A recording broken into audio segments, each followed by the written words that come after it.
Church in Tucson, Arizona. I've got my buddy Eric Siepen here, who I badger and harass for the next hour, it seems. Slightly, anyway.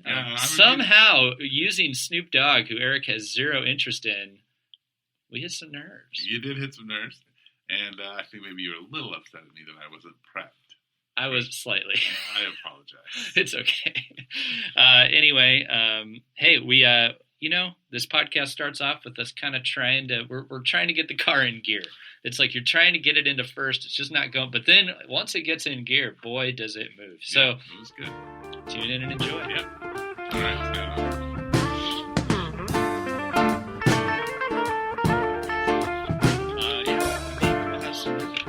Hey, so this is Faith Over Breakfast. It is Faith Over Breakfast. It's good to see you. Good to see you too. You're all you're dressed up. You're dressed up. You look kind of like if there was I'm just saying, like in the 60s or 70s, if there was a kind of a mix between, like if you were coming out of the hippie community into the world of being a pimp.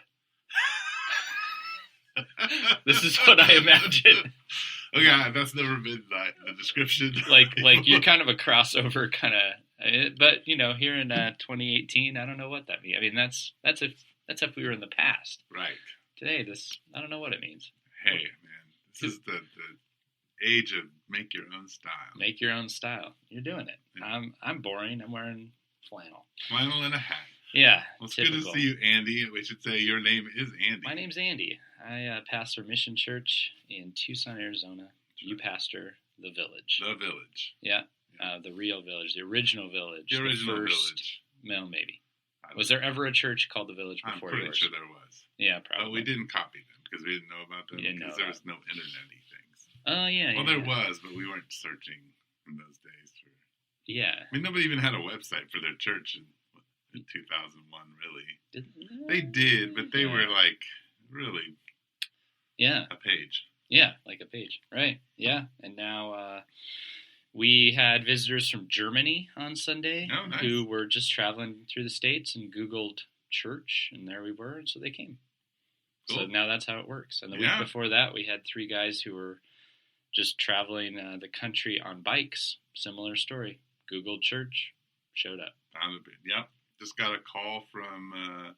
lady in Colorado Springs saying we're coming down January 13th.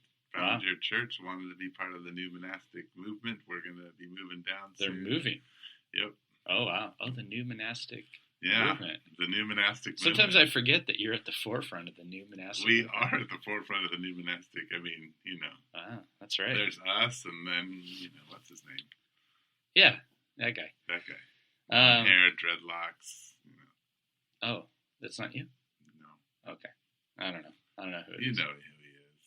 No, I don't. Yeah, you do. Do I? Oh, Shane Claiborne? Yeah, Shane. That's the old monastic. He's the old monastic. Yeah, he's been around. Right, because then the others are the ancient. We were around before Shane. So. Yeah, does he still have dreadlocks? He does. Last time I saw a picture of him. Yeah. Anyway. Well, what are we going to talk about on Faith Over Breakfast? Because, I think this is our last one for the year in my... Oh, you think so? Yeah, probably. For me, well, I mean, this is the last one. We need to talk about your communication skills because I texted you a lot this week. Did you text me? I can't even check my phone because it's used to bracket. You sent me 2 subjects, and you didn't reply. Yeah, well, I'm still under much pain and suffering from my back. Okay. All right. Yeah. Well, we can work on it. I'm sorry. I didn't mean to hurt your feelings, and we're just showing up blind right now. So there's okay. Here, hold on. There was a article I sent you. This is not the one that I pulled up here because I don't remember the title of the one. But there's this Chinese pastor who's been arrested. Yes. Yeah, and he put out this pretty in-depth declaration about faithful disobedience. So that's interesting. Oh, look at that. I think I might have found it. So this letter on, there it is, on faithful disobedience. No, I don't want to subscribe to that blog. And then, the other thing that just caught my attention this week was, and this is old news. Okay. I'm sure you know all about this. Came out in February. Oh, wow. I just saw that this album did not win an award. It was it was nominated, didn't win. But Snoop Dogg's 32-track gospel album. I thought Eric's probably been listening to this since February. I didn't even know Snoop So Dogg we should had a talk- gospel. He does. There it is. There it is. Oh. Are we going to have some of this rapping on? There he is. There's your answer. What? Oh, man. Okay. Okay.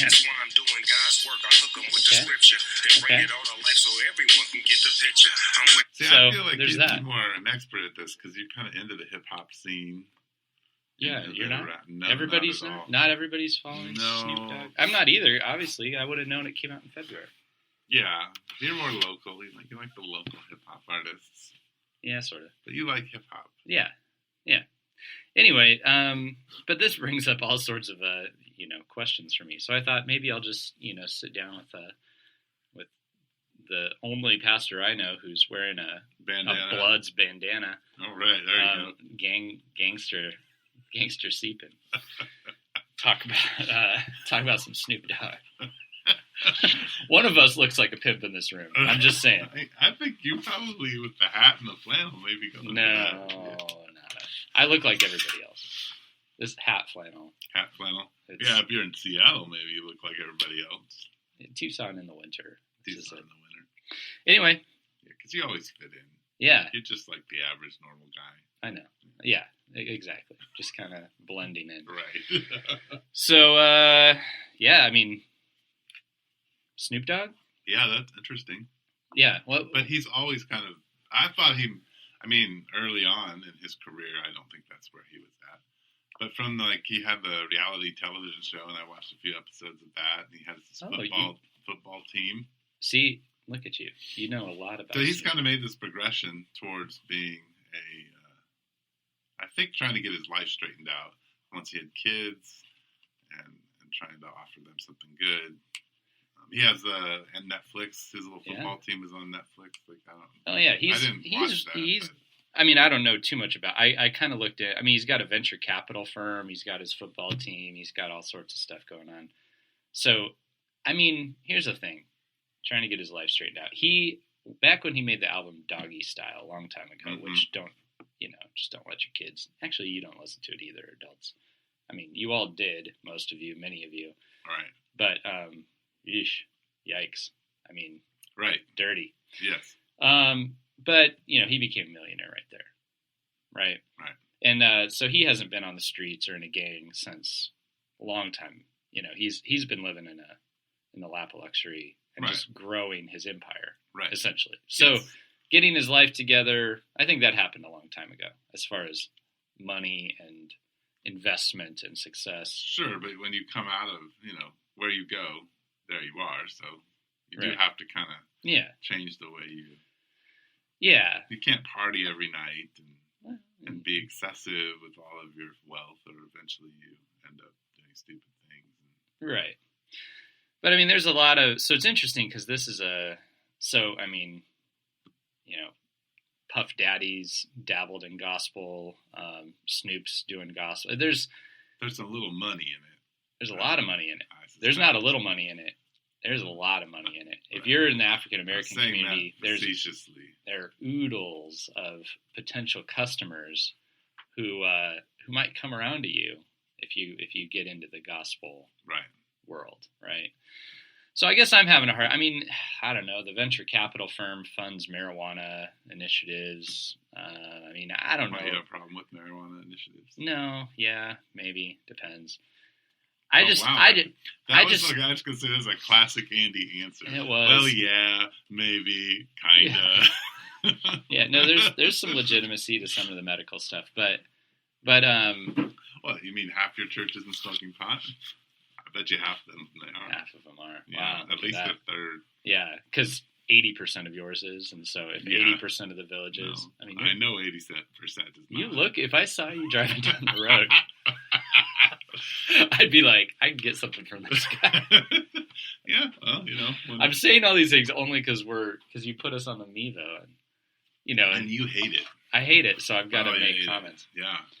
Now that we have a studio, we want to be a worldwide sensation. I have a plan for us to move from 10 listeners to 11 listeners. Oh, you'll get us there. So here's the thing.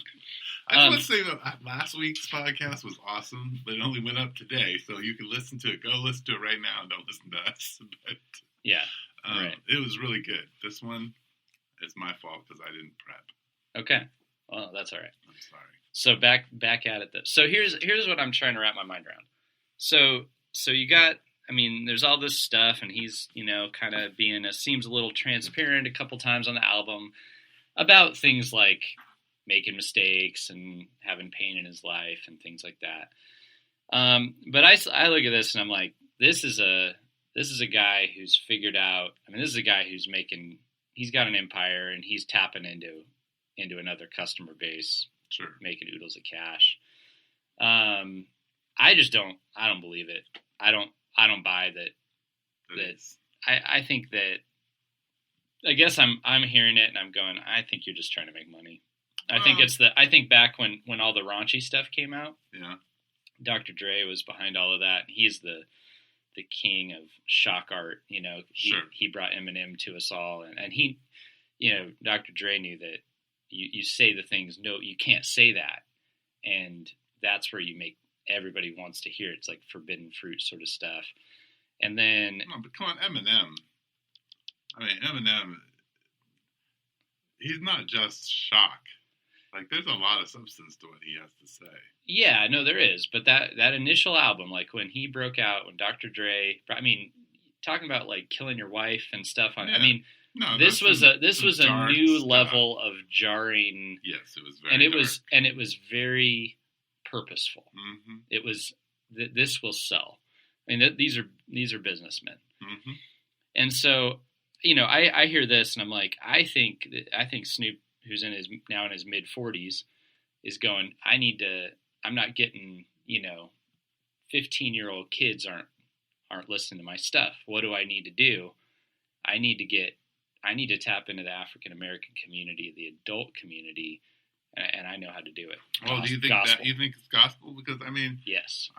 Who buys the rap music? Not the African American community. Certainly they buy it, but right. it's the white community that buys a lot of that's the white where the community. money is. It's not in the African American community. I would beg to differ when it comes to gospel. I think if you're maybe going to gospel, if but you're gonna rap. Well, right, which is my point. Like I think he's realizing his like the younger African American community that he has that he kind of started appealing to, and they are buying rap, but then there's the Anglo community that came in and absorbed, and filled up all the rap shows, which is kind of interesting. Right, all suburbia. Yeah, but even those folks outside of his old stuff, they're all listening to his old stuff. His new stuff, not quite as. Or maybe he's so wealthy he doesn't care. Maybe he just wants to put out a gospel. Yeah. Okay. So does that change anything? That now that I'm super wealthy and I don't care, I'm going to praise Jesus. Up until then, I talked about, how pretty raunchy stuff, and now that I've made all my money. The gospel is motives, man. The gospel is being brought forth. Is it? The motives don't necessarily matter all the time, right? Is that Paul said? Yeah, sure, right? Sure. If you're preaching the gospel and some of it is for you to gain, then it's the gospel. So I don't know if that's exactly what Paul was saying. Paul is, when he was complaining. I mean, he was kind of complaining about some of these folks. Sure, he was super apostles who were so great that everybody. All of a sudden, Paul was nothing because this guy can talk way better. And he kind of rips into him, and then he goes, but hey, at least it's the gospel being preached. I listened to a good chunk of this album. I sent it to you. I did not listen to it. I sent it to you plenty of time because I was hoping you would give it a little listen. But so can we talk about that? No. Yeah, that's apparently what we need to talk about. But there was thanking God. There was one point where he said and that's the gospel, but it had to do with God, you brought me out. It's not what something with bringing out, right? Yeah, but so when the venture capitalist makes an investment and gets a lot of money, was that God bringing them out? Well, but was that what you would say? Because he's I mean, Wow. I listened to it. Here's what I came away You're with. feeling passionate about I am. this. This matters to me. Okay. I was like, this is not the gospel. When I was listening to it, I thought the experience that you've had of becoming a very wealthy and successful person, and of, and I'm sure there's some. I have no doubt that every once in a while God's like, on Snoop's radar, and that every once in a while he is praying or something like that. But what he referenced as the gospel, I think, was only a minor element of what could be the gospel that a lot of people experience without the gospel, and that is that you got out of your bad situation. A lot of people get out of bad situations. And you don't think just because they didn't acknowledge Jesus that Jesus had nothing to do with that? I would venture to you don't say believe that God is the God of both darkness and light. I would venture to say one of the most damaging things that could happen to you would be that you get out of your bad situation, without Christ. That would be, is God involved in let's take a guy that doesn't acknowledge God at all and is somebody who's just like I don't know. It doesn't matter. Somebody who comes out of Richard Dawkins.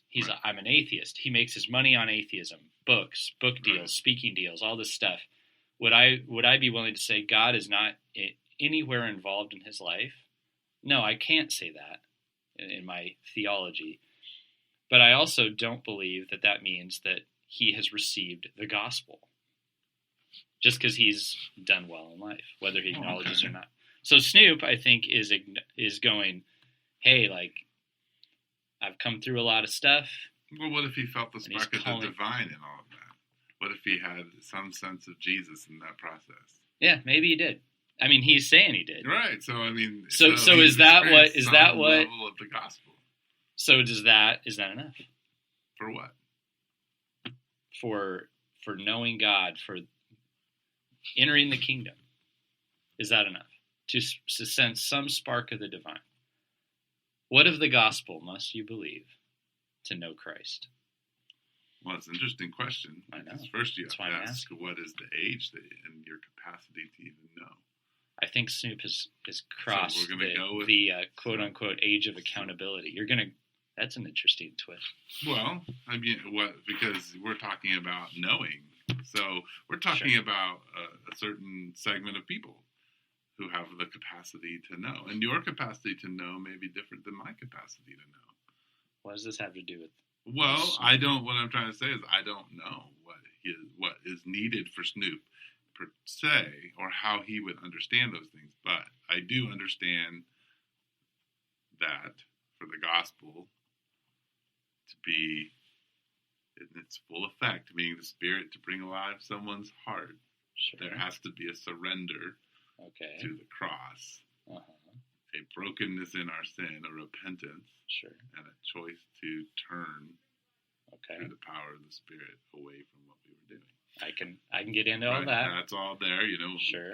There's Jesus' story, accepting the life he lived that we couldn't, the death he died that we couldn't, the resurrection that we certainly couldn't. Right.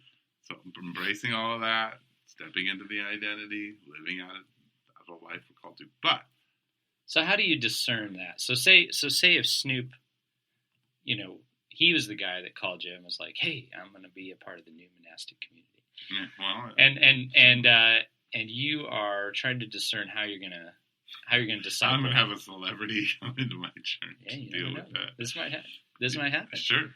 So Snoop calls you up and it says, "Hey, I'm coming to your church, and you've got to think through, how am I going to disciple this gentleman?" And all you've got is his public record of what he has produced and done. Right. So I'm not saying like, okay, tell me if he is a Christian or not. That's not what I'm getting at. Okay, so that's what I thought you were asking. Well, I mean, I'm interested in his motives and all this, but if you were going to disciple the guy from his public record and you had to discern where to start and attempt that, what would you do? Well, the first question would be like, so tell me about the journey from the doggy style to the gospel. And what if he album. said that was all God's plan? Well, I would want a deeper story. Like, and he goes, well, and he goes, hey man, and he has a pretty and he's like, I'm still selling. Doggy Style is still for sale, and I am making millions on it. Actually, it's still my highest grossing album. Right. Which it is. Probably is. It is, absolutely. Still selling. Yeah. So what do you do with that? Well, I wouldn't immediately be like, hey, like, here are all the hoops that you need to jump through to kind of be part into. Yeah. Right. Sure. I mean, those things all. I would hope that if, let's just say, theoretically, the Snoop Dogg decided to come and be part of the Village, that in community he would become convicted by the Spirit of God because he's in a community where the Spirit is, to renounce the things that he was still holding on to in the past. He could still say, hey, I'm a follower of Jesus and I'm in the kingdom, but the process of allowing the old man to go away is a difficult one. And I always get a kick out of like the public. Okay, so he has a public record of his past, but I have a private record, right? And he's not coming up to me and saying like, all right, like, you have this private record in the past that hardly anybody knows about. You've just repented to a few people. Like, okay, it's a process. Yeah. So I would hope if he's, willing to engage that process, maybe the album's the beginning of that process. Maybe he's trying to make money off of Christianity or off of Yeah, that's the interesting thing is obviously, we don't know the motive, right? No. And so what about the consumer? So let's just say right now, we don't know the motive. We don't know why he's doing it. Maybe this is the beginning of an incredible process toward deep repentance and faith for Snoop Doggy Dogg. Yeah. Right. You're giving me a cool smile, so that's great. I like the Snoop Doggy Dogg. I had to add doggy in there just to take it back to the old days. Right. And then, or maybe this is just the next layer in the empire, right? Well, let's think about it this way, because let's just like, none of us in God's plan are necessarily here for us. Sure. So let's just say Snoop Dogg, he makes this transition and he goes to gospel music. We don't know his motives, but some poor kid likes Snoop Dogg.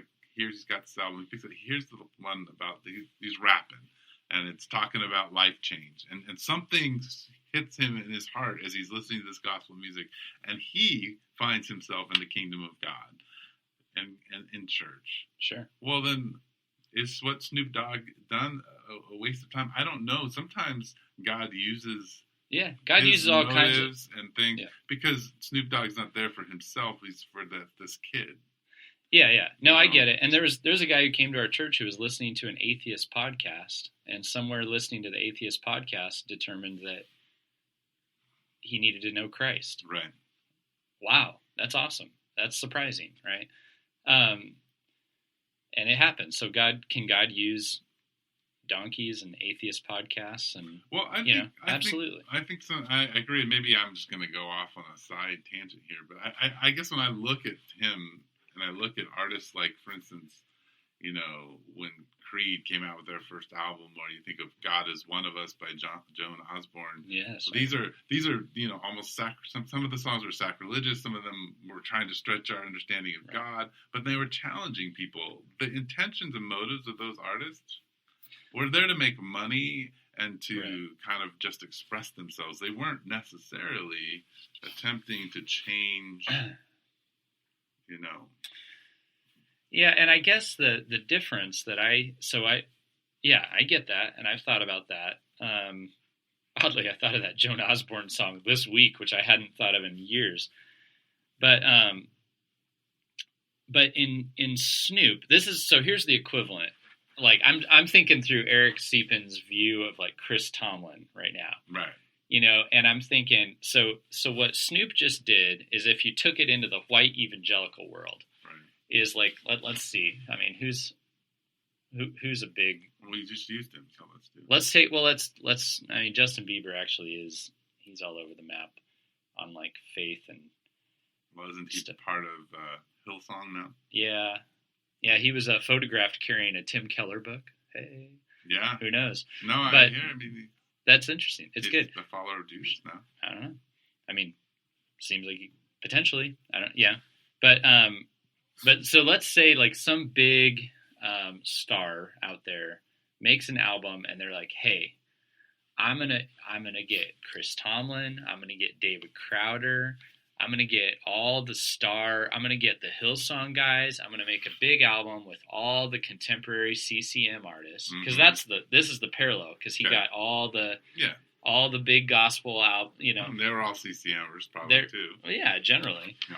And they're like, I'm just gonna make an all-star cast, and I'm gonna do this CCM album for. I mean, I would say the obvious target audience is all the Chris Tomlin listeners and everything, that they want to get those people listening to them. How do you feel about that? Because you can't stand that stuff. You think those people are in sin. You said so. You're really on fire today. Okay, fine, let's go there. Well, so I think it's two different situations. Why?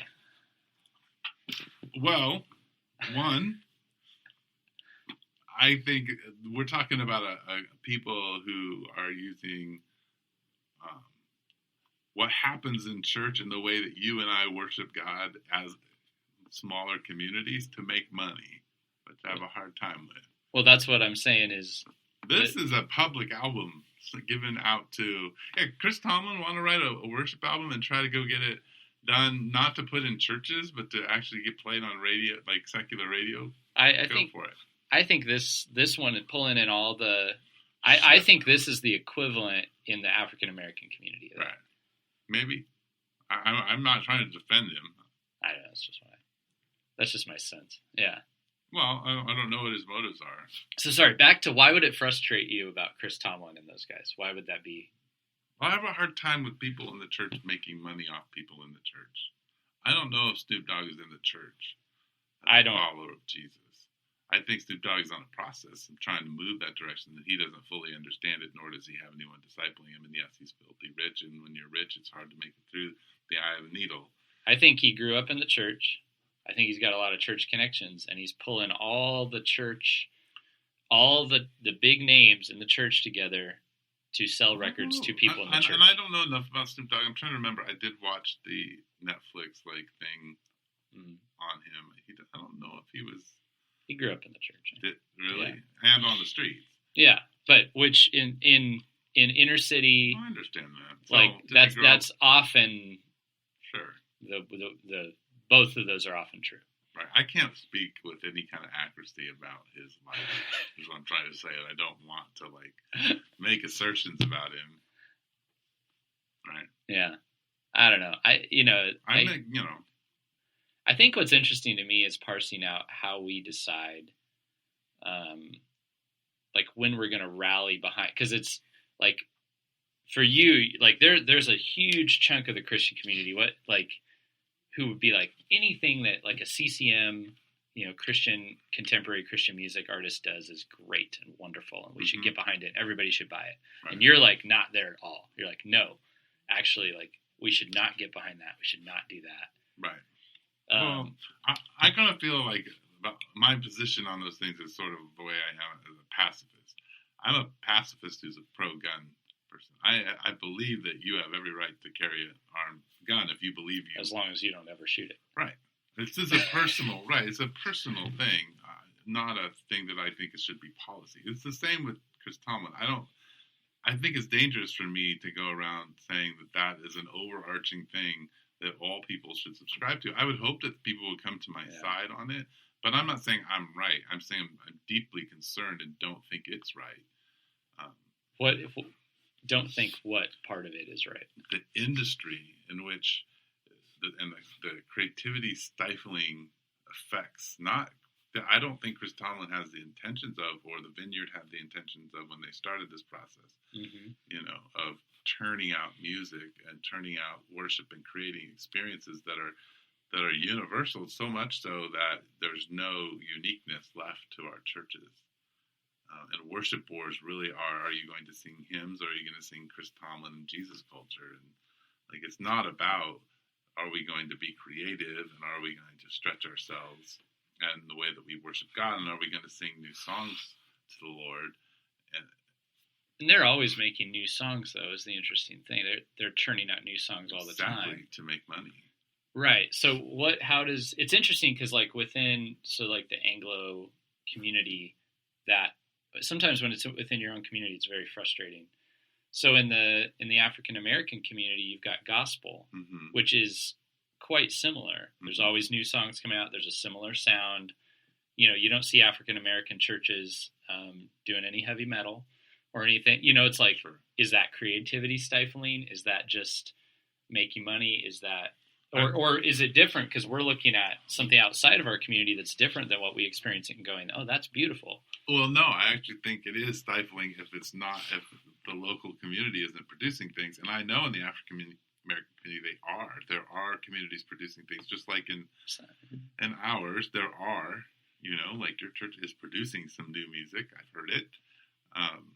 My church produces new music. People are producing new music and trying to express what's happening in their community, which is different than it's when you begin to allow other people to dictate your spirituality. I think that's the same thing with, Snoop Dogg. Of course, if he's trying to move in and he doesn't truly understand what the gospel is, and then he's expressing a particular gospel and people are embracing it as truth when it's not truth, then yeah, I agree with you. No, it's not good. And even if, I think, even if, Chris Tomlin's songs a lot of times are theologically okay, but if you who's discerning that, and how is that understood? And that's we just take it in as this is the newest experience, and what's happened is with worship music is it's how we grow a church.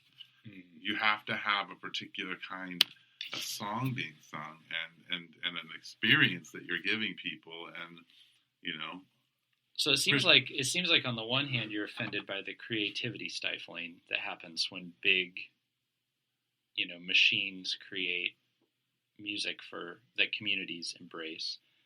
On the other hand, you're offended that nobody is like governing that, which is interesting because that would almost make me think you wanted like a denomination or a broader like a larger church structure to be overseeing it. But I think you're saying local churches aren't governing it. You're saying each local church should govern the music.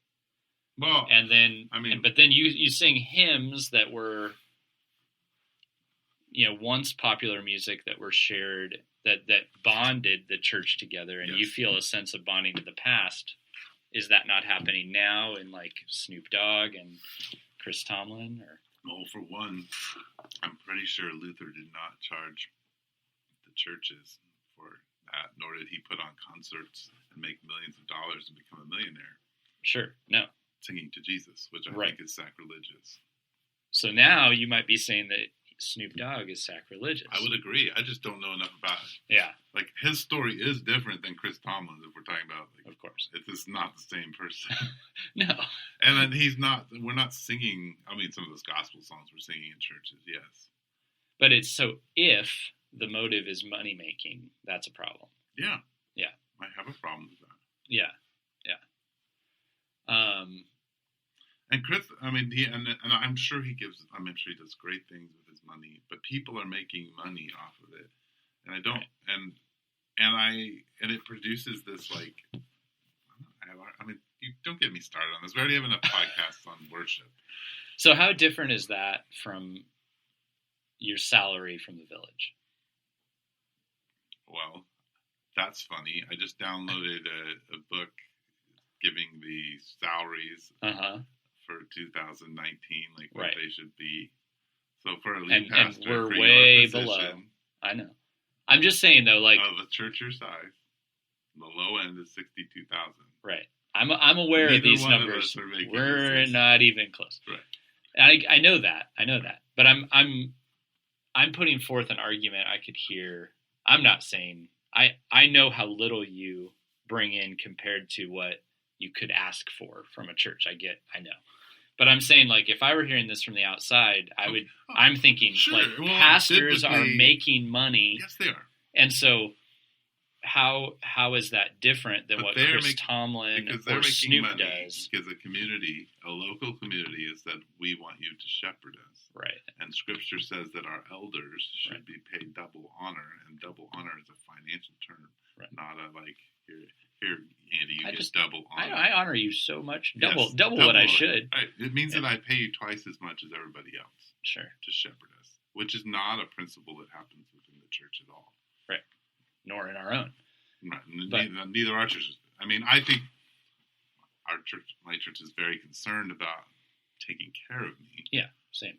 But at the same time, no one in my church is saying, I make $75,000 and you should make twice that and receive double honor in our church. That's something that's happening. So the difference in your mind is, so the person who's writing songs, and this actually came up in discussion with at our church. Somebody said, like, the worship leader has a holy calling, and I remember hearing that. Believe it. That's right. No, I know. I remember hearing that and going, interesting. I see them as one of the community that happens to know how to play the instrument. And, like, we're all worshiping. We are all, like, I've always wanted it to feel, and the way that we once had the, like, Midtown before we merged, like, sure. I put tons of effort into the whole church is the band. Like, there's not it's not like, it's not a performance. But not a performance. Some of us here know how to play an instrument, and that helps the others sing. And so we structured it around that. So that's something that I believe in. It's hard to exercise. And not everybody holds that same conviction that I do. But the idea that the worship leader is on holy ground, I think, leads to this idea that like this is like a role and a job, and if it's this high holy calling, then to make double honor on the music makes a lot of sense. Right. But if the worshiping community, I want to argue that I would say it's a holy calling in that there is a pastoral covering over worship itself, and so you may have a pastor who gifting and skills place him in a place where he's discipling and mentoring and leading a community in worship and helping them learn and understand about that from theologically and scripturally. So yes, he is worth double honor from his community. So from the community. Can you explain? I'm not sure what you mean by a holy covering. What do you mean by that? Well, these are fun words, but I guess we got to break it down. Yeah. First off, like a elder or pastor, however, whatever denomination you want to be in or how you look at those things, they are people who cover the church. They're the leaders. They're the ones who are shepherding the people. Creating a certain, like, a shelter over folks with the way that they lead, with the truths that they teach. The way they lead them towards Jesus. Yeah. Okay. So that's what I mean by a holy covering. Yeah.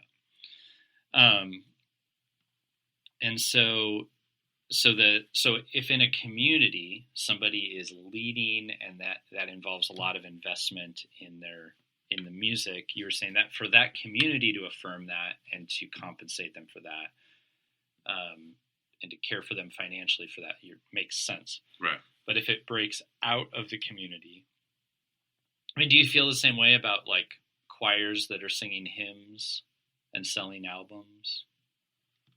How do I feel about that? And do you feel the same way that you feel about, like, Chris Tomlin about that? So it doesn't have anything to do with style of music. It's just the motive of making money on the music of God's people. Yeah. Now, I don't necessarily. It's making money on God's people that I have a hard time with. Uh-huh. It's sort of the reason I believe Jesus got killed. Yeah. Is that he went into the temple courts and he made the religious rulers upset, not the Pharisees. I mean, he was a Pharisee at some level. Look at the division. Jesus hangs out with Pharisees, the scribes, and the rulers are the people who he ends up in conflict with. I would argue there's conflict with the Pharisees as well. There is, but But but he also lives with them. The Pharisee is not somebody that he's necessarily separating himself from. I mean, theologically, historically, we can look at that. I would maybe. But I have not seen it that way. But go ahead. You can see the division between the Pharisee and the scribe and the ruler if you read. Yes, that I can see. And you can see who he's in conflict with, because the Pharisees were in conflict with the scribes and the rulers too, because it was the Sadducees who had the power. But that's neither here nor there. Yeah, the Sadducees were they were in power they were governmentally accepted, right. And the Pharisees were the Jewish community's conservatives. They were more accepted in that circle. Right. The Sadducee was more accepted by the outside and Roman most of them government. were not in the wealth stream. Right. But anyway, sure. So I mean, he creates when you're making money off of God's people, there's a problem. And I don't have a problem with you singing. You want to do a choir thing and you want to release it on a secular label and to the world. Well, that's the expression of the gospel of the world. And yes, there's commerce, and I understand it. But when you say that churches are our target and we're going to produce this thing for churches so they can buy them, same with books. Like when you go and you're like 40 days of purpose, and then you try to sell 1,000 books to a church and you give them huge discounts and you're trying to push a whole discipleship program on them, and you're monetarily, trying to make money and at the same time make it easy for them to join your discipleship program. I have problems with this. So Rod's book, the Lenten devotional, yes. he's trying to publish. Yes, is your co-pastor. Mm-hmm. So if he put it on a non-Christian, publishing, if it was published through a non-Christian channel, and his goal was to sell it to people who are not Christians, which is unlikely because not a lot of people who are not Christians are looking for devotional books. Right. But that would be okay. But if it were marketed to people in churches to purchase, then that would be a problem. Well, I seriously have to think that one through. I mean, and I think that music is very different than publishing books. I know I use the book example because of the targeting marketing. I would have a problem if Rod's publishing company came along and said, we're going to target churches with this, and we're going to... Well, I can guarantee you they will. Well, because that's people in churches... I have a problem with it. Why? Because aren't people in churches exactly who would want to buy devotional books? Mm-hmm. Sure. So if you don't target them, they will never find it. There's different kinds of target marketing programs. Sure. Right. I mean, yes. I mean, I would assume, I've actually heard a little bit of this discussion that like a hope would be to get it in the hands of other people in the Christian Reformed Church, like to target churches, because they're the type of folks who, Rod's coming from a similar background. They might be interested. They would maybe like this devotional. Mm-hmm. I mean, that made all total sense to me. Yeah. So why is it, I'm trying to understand, like, what's the irk in, like, selling to the people who might be most interested? Because that's what of course, songs that worship God would be most interesting to Christians, right? Well, here's the thing. And not... When it comes to books, it seems that we have much more... we're much more willing to guard ourselves. There are... depending Joel on who Osteen, right. And Joyce Meyer, and... Right. I mean, but these how well things, we guard ourselves. Right, but theologically, like, in a world that doesn't read, in a world, yeah, we're talking about books. Nobody reads books. So it's okay because nobody reads them anyway. No, but my point is, we're talking about a world like where Christians' whole theology is built on worship music. They don't read the Bible. They don't, I have a problem with that. There's so many problems I have with it. Yeah. And I would have a problem if somehow, amazingly, Rod became a millionaire because of his devotional, and it was completely marketed to, churches. I think, yeah, give it away as much as you can. Yeah. Do you have a church that should be paying you? Give it away. Yeah. And he does. He has a community that pays for him. So, yeah, sell it to churches. That's fine. Market to them, but sell them at cost, not to make money. Recoup your costs. And maybe a little bit to, like, be able to do whatever you need to do to keep it going.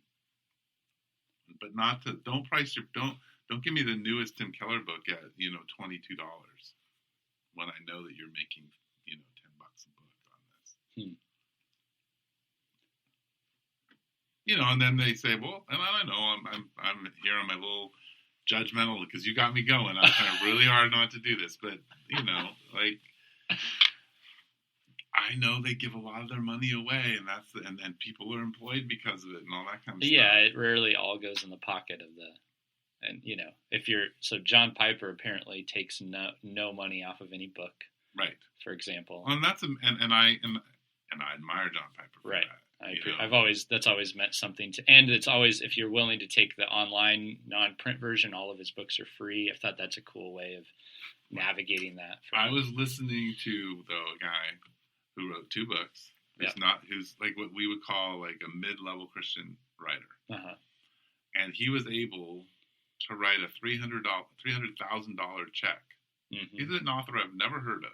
Yeah, from his 2 books to a particular orphanage or whatever in Africa. So these guys are pumping out a lot of money off of these books if they catch the circulation. There's a money stream. So there's something about the money stream that's bothersome. That's bothersome to you. Yeah. Yeah. And you don't feel this way about other people's other types of employment, though. Well, I think worship, singing to God, is a very sacred thing. Right. And then the book, that would be a book that is a devotional, in a similar category. Sure. Potentially. Well, and I also think a theological book that shouldn't just be a money maker. Even Rod marketing it to the Christian Reformed Church is him marketing it to his community with whom he grew up in, whom almost all the pastors know, even the denomination knows. Like, this is not some foreign guy who like has no relationships. Yeah, and so that'd be the hard part, would be defining, because if somebody said, yeah, but the whole, like, there's a church, broader community of which I am a part that would be interested in my book, or my song, And I think books are different in the way they teach things, and they're more comprehensive. So say like the Gettys, the song "In Christ Alone." Mm-hmm. That is it's a very theologically meaningful, rich song. We sing it, we appreciate it, but they have offered it out to the whole church, and they wrote it wanting to create modern music that had the depth of hymns for the whole church. Mm-hmm. Do you struggle with that in the same way? Why not? Because they gave it away. But they also do sell albums. As long as you can give it away for free. So if you can sell it and give it away, define give it away, because it's like, I mean, you still have to have the CCLI license, and I'm sure, right? Like, I mean, nobody's policing that, but I'm sure it's covered by that stuff. Well, it just depends. Yeah, unless they decide to create a commons. Yeah, which is what I encourage most worship. Yeah. But that's, like Mark's brother was asking him, why don't you, get these licensed and copyrighted and start selling them because you can make a lot of money off of the songs you're writing. So some of them are really good. And he's like, but that's not what I'm here to do. That's not why I'm doing this. I'm writing for my community. And if another community really enjoys it, then I'm fine with them using it. Right. To express, that. But that to understand it's a local expression that we're happy to give to the church, larger church, if they feel they need it, if it speaks to them. It's not like a cut and dry thing, but it's, if you read through the Old Testament prophets, like, they yell and scream about a lot of things, but it's not cut and dry. Sure. Right? They're looking at things in culture and the way we operate, saying, yeah, I don't think that's a good thing. I don't think God approves of this. And I don't think the commercialization of worship music and the way even we use, like, I think Piper's a good model for how we should, go about doing books. Mm-hmm. So circling back for the last 1 minute here. Oh, no. So with all that you have said, if Snoop Dogg were hearing this, how do you think you'd feel about his album? he would think I feel about it? If he were listening to this podcast, how would he think that you feel about his? In the end, think that I may appreciate that album, but I don't like his other stuff and would have to talk about it. But see, I would think at first he would have heard, I'm glad that there's a seed of faith, but then at the end, I think he would have gone like, oh, this guy thinks because I'm commercializing and utilizing and trying to sell to churches, that this guy thinks that motive could be very wrong. Yeah, and I think it is. Right. If that's his motive, then it's wrong, yes. Yeah. And I don't think you pull in all the all-stars of church music in across your country and the world onto your album just to benefit your local church. Right. Yeah. And I know musicians are going to start saying, well, I got to make a living. And I agree. And I also think, you know how much money is spent by the people in your churches on things they shouldn't be spending it on? Yeah, they should be spending it on you. I think, even churches your size, churches my size, should be able to have 2, 3 full-time paid musicians and a pastor or 2. Like, you should have a... We know this, that if our churches gave... Even if, we don't talk about like tithe principle, but if all of our people did give that to the local church, it would be an astronaut. It'd be a shockingly large amount of giving. Right. Yeah, it would be. It's a weird. I try not to think about it. Yeah, but it would be, right. It would be. We would do a lot. Right. Hey, 50 minutes later. So, Eric, thanks. I think you're dressed for the occasion.